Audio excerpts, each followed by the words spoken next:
আসসালামু আলাইকুম। প্রতিবারের মতো নতুন একটা ব্লগ নিয়ে চলে আসলাম তোমাদের মাঝে। কাছে এবং দূরে যে যেখান থেকে আমার ব্লগটি দেখছো, আশা করি সবাই ভালো আছো। আমরা গৃহিণীরা প্রতিদিন আমাদের সংসারের কতই না কাজ করি। সকাল থেকে বিকেল পর্যন্ত রান্নাবান্না থেকে শুরু করে খুঁটিনাটি সংসারের কত কাজই না আমাদের করতে হয়। অথচ সারাদিন এত কাজ করার পরেও ফ্যামিলি মেম্বারদের কারো কারো মুখ থেকে আমাদেরকে শুনতে হয় যে আমরা কি এমন কাজ করি, শুধু তো একটু রান্না বান্না করি, কি এমন কাজই বা করি আমরা। তো যাই হোক, আমার কাজ শুরু হয়েছে ফজর থেকে। তো আমি প্রতিদিন ফজরে উঠি, ফজরে উঠে ফজরের নামাজ পড়ি। তারপরে নামাজ পড়ার পর সকালে রান্না বান্না করি। তো আমি তোমাদের সাথে শেয়ার করতেছি। এখন সকাল 11টা বাজে। তো আমার বাজার এসেছে, বাজার থেকে মাছ মাংস আনা হয়েছে। তো এখন থেকে তোমাদের সাথে শেয়ার করতেছি। তো ফজর থেকে আমি তোমাদের সাথে শেয়ার করতে পারছি না, কারণ ফজরে আমার অনেক তাড়াহুড়া থাকে। তখন আমি নামাজ পড়ি, নামাজ পড়ে তাড়াহুড়া করে রান্না করি। তারপরে আমি একটু ঘুমাতে যাই, কারণ আমার একটু শরীর অসুস্থ আছে। তো রক্তশূন্যতা আছে, প্রেশার লো আছে। তো ফজরের নামাজ পড়ে যদি একটু না ঘুমাই, তাহলে পরে আবার কাজ করতে আমার খুব অসুবিধা হয়ে যায়। তো তার জন্য সকালে রান্নাবান্না শেষ করে আমি একটু ঘুমাই। তো যাই হোক, এখন বেলা 11টা বাজে। তো বাজার থেকে মাছ মাংস আনা হয়েছে। এই মাছ মাংসগুলো আমি সব কেটে নিয়েছি, কেটে ধুয়ে নিয়েছি। তো এগুলো আমি ফ্রিজ আপ করবো এখন। আর রান্নার জন্য যেগুলা রান্না করব সেগুলো আমি আলাদা করে রাখবো। তো যাই হোক, আমি মাছ মাংসগুলো রেখে তারপরে এখন আমি ড্রয়িং রুমে এসেছি। তো ড্রয়িং রুমটা আমি একটু গুছিয়ে নেব। তো এটা আমার প্রতিদিনের কাজ। আমি প্রতিদিনই এটা ঘুম থেকে ওঠার পর, সকালে নাস্তা করার পর তারপরে আমি রুম গোছাই। তো এই টেবিলটা আমার প্রতিদিনই 2বার থেকে 3বার মুছতে হয়। তো এখন আমি এটা টেবিলটা মুছে নিচ্ছি। তো তোমরা যারা আমার ব্লগটি দেখতেছো, একটা লাইক দিয়ে আমার ব্লগটা দেখা স্টার্ট করবে, কারণ অনেক কষ্ট করে ভিডিও বানাতে হয়। তো তোমরা যদি লাইক দিয়ে একটু জানান দাও যে তোমরা লাইক করতেছো ব্লগটা, তাহলে কিন্তু অনেক অনেক ক্ষেত্রেই উৎসাহটা বেড়ে যায়। তো যাই হোক, এই যে আমার মেয়ে সকালবেলা খেলাধুলা করে পুতুলগুলো এখানে রেখেছে। তো আমি এখানেই রাখবো, তো একটু গুছিয়ে রাখবো। তো এলোমেলো হয়ে আছে, একটু গুছিয়ে রাখবো, কারণ মেয়ে আবার এখানে বসে বসে খেলা করবে, তখন আবার খোঁজাখুঁজি করবে। তার জন্য আমি এখানেই রাখবো। আর এই যে সোফাগুলো একটু এলোমেলো হয়ে থাকে প্রতিদিনের মতো আজকেও আমি একটু গুছিয়ে নিচ্ছি। আর আমার ছেলে সারাদিন স্কুল করে এসে তাড়াহুড়া করে এই সোফার মধ্যে এই ব্যাগটা রেখে দেয়। আর প্রতিদিনই আমি এই সোফার সাইডে কর্নারে যে জায়গাটা আছে, তো সেখানে আমি ব্যাগটা রাখি। আর এই যে এই কাপড়গুলো হালকা হালকা ভিজা যে কাপড়গুলো বাইরে থেকে আনা হয়, তো সেগুলো সোফার মধ্যে রাখা হয়। তারপরে সকালবেলা এই কাপড়গুলো আমি বাইরে রোদ্রে দিয়ে দিই। তো এখন এই কাপড়গুলো আমি বাইরে রোদ্রে দিয়ে দেবো। তো কাপড়গুলো বাইরে রোদ্রে দিয়ে এসেছি। তো আমার ড্রয়িং রুমটা গোছানো শেষ মোটামুটি। তো আমি গুছিয়ে নিয়েছি। তো এখন আমি চলে যাব রুমে। তো এখন আমি রুমটা গুছিয়ে নেব। তো এই তো আমি রুমে চলে এসেছি। তো আমার রুমের মধ্যে সর্বপ্রথম কাজই এই সাইড টেবিলটাকে একটু ক্লিন করে নেওয়া।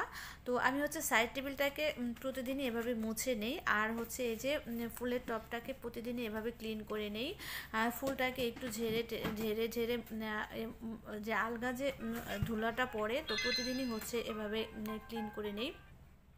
তো যাই হোক, আমার রুম গোছানো হয়ে গেছে। তো সবটা তোমাদের সাথে শেয়ার করিনি, তাহলে ব্লগটা অনেক বড় হয়ে যাবে। এখন আমি চলে এসেছি রান্নাঘরে। তো রান্নাঘরে আমি সবজি কেটে নিয়েছি, সবজি কেটে সবজি সিদ্ধ বসিয়ে দিয়েছি। আর আমি রোস্টের জন্য একটা মশলা পেস্ট করে নিয়েছি। আমার মেয়ে আজকে রোস্ট পোলাও খাবে। তো সে বলে দিয়েছে যে আম্মু আজকে রোস্ট পোলাও রান্না করবে। তো তার জন্য আজকের মেনু রোস্ট পোলাও, আর সেই সাথে আছে চাইনিজ সবজি আর গরুর মাংস। তো চলো তোমাদেরকে দেখাই আজকে দুপুরে রান্নাবান্না কি। তো এই তো গরুর মাংস মোটামুটি হয়ে এসেছে। আর কি আছে আইটেম সেগুলো তোমাদের সাথে শেয়ার করি। আর এই যে হচ্ছে রোস্ট, তো রোস্ট রান্না হয়ে গেছে। তো আমি রান্নাবান্নাগুলো পুরোপুরি তোমাদের সাথে দেখাচ্ছি না, শুধু দুপুরে আজকে কি রান্না করেছি সেগুলোই তোমাদেরকে দেখাচ্ছি। কারণ হচ্ছে আমি যদি এই রেসিপিগুলো সব দেখাতে যাই তাহলে ব্লগটা অনেক বড় হয়ে যাবে, তখন তোমরা হচ্ছে বোরিং ফিল করবে। তো যাই হোক, এটা হচ্ছে বিকেলবেলা, তো সন্ধ্যার একটু আগে। তো প্রায় প্রায় প্রতিদিনই হচ্ছে আমার যে কাপড় শুকা দেয় বাহিরে, তো সে কাপড়গুলো হচ্ছে আনতে হয় আর হচ্ছে জায়গায় রাখতে হয়। তো যার যার কাপড়ের জায়গা রাখার স্থান আলাদা আলাদা, তো সবার স্থানে সবার কাপড় রাখতে হয়। তো তো ইরার যে কাপড় আছে তো সেগুলো হচ্ছে ঝুড়িতে রাখা হয়, আমাদের কাপড় হচ্ছে ওয়ার্ড্রপে রাখা হয়।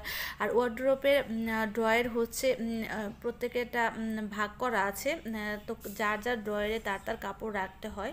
তো এগুলো হচ্ছে আমি এখন ঘরে নেওয়ার পরে এগুলো হচ্ছে আমি যার ড্রয়ারে এবং ঝুড়িতে যার কাপড় যেখানে রাখি সেখানে আমি রাখবো।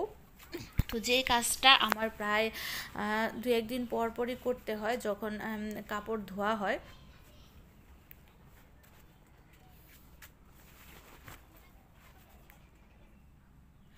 আর এটা হচ্ছে সন্ধ্যার পর। তো প্রায় প্রত্যেক দিনই হচ্ছে সন্ধ্যার পর আমাকে কিছু না কিছু নাস্তা বানাতে হয়। কারণ হচ্ছে দুপুরে খাওয়া দাওয়া করার পর বিকেল অথবা সন্ধ্যার পরে সবারই ক্ষুধা পায়, তো সবাই কিছু না কিছু নাস্তা খেতে চায়। তো প্রায় দিনই হচ্ছে আমাকে কিছু না কিছু বানাতে হয়। তো আজকে হচ্ছে আমি পাটিসাপটা পিঠা বানাইতেছি। কারণ হচ্ছে আমার ফ্রিজে অনেক দুধ জমা হয়ে গেছে, তো দুধ আছে, তো তার জন্য হচ্ছে চিন্তা করলাম যে আজকে পাটিসাপটা পিঠা বানাই। তো আমি হচ্ছে এই যে পাটিসাপটা পিঠা বানিয়ে নিয়েছি। তো পাটিসাপটা পিঠা বানানোর পরে আমার যে পাটিসাপটা পিঠার খিসা ছিল তো সেগুলো শেষ হয়ে গেছে, কিন্তু পিঠার যে গুলা তো সামান্য একটু গুলা বেশি হয়েছে। তাই চিন্তা করলাম যে এই গুলাটুকু আমি কেন ফেলে দেব, তো ওগুলা আমি ফেলে না দিয়ে আমি হচ্ছে ওইটা একটু পাতলা করে, তো যেহেতু মালপোয়া পিঠার গুলা হচ্ছে একটু পাতলা করতে হয়, তো একটু পাতলা করে আমি হচ্ছে এই যে কয়েকটা মালপোয়া পিঠা বানিয়ে নিতেছি। তো খুব বেশি হবে না, 3-4টা পিঠা হবে, তো 3-4টা পিঠা হবে। তো যাই হোক, আমি এই 3-4টা পিঠাই বানিয়ে নিতেছি, কারণ হচ্ছে গুলা যেহেতু বেশি হয়েছে, তো আসলে কোনো জিনিস নষ্ট করা ঠিক না, ফেলে দেওয়া ঠিক না। আর আমার মেয়ে হচ্ছে এই পিঠা পছন্দ করে, তো ওর কথা চিন্তা করেই হচ্ছে বানাচ্ছি, তো হচ্ছে খেতে পারবে। তো আশা করি আজকের ব্লগটি তোমাদের অনেক ভালো লেগেছে। তো যদি ভালো লেগে থাকে, যারা নতুন বন্ধু আছো তোমরা সাবস্ক্রাইব করে আর বেল আইকনটা বাজিয়ে দিয়ে তোমরা হচ্ছে আমার ব্লগের পাশে থাকবে, আমার পাশে থাকবে। তো তোমাদের সুস্বাস্থ্য কামনা করে আজকের ব্লগটা আমি এখানেই স্টপ করতেছি, মানে আজকের মতো এখানেই বিদায় নিচ্ছি। আল্লাহ হাফেজ, ভালো থাকবে তোমরা।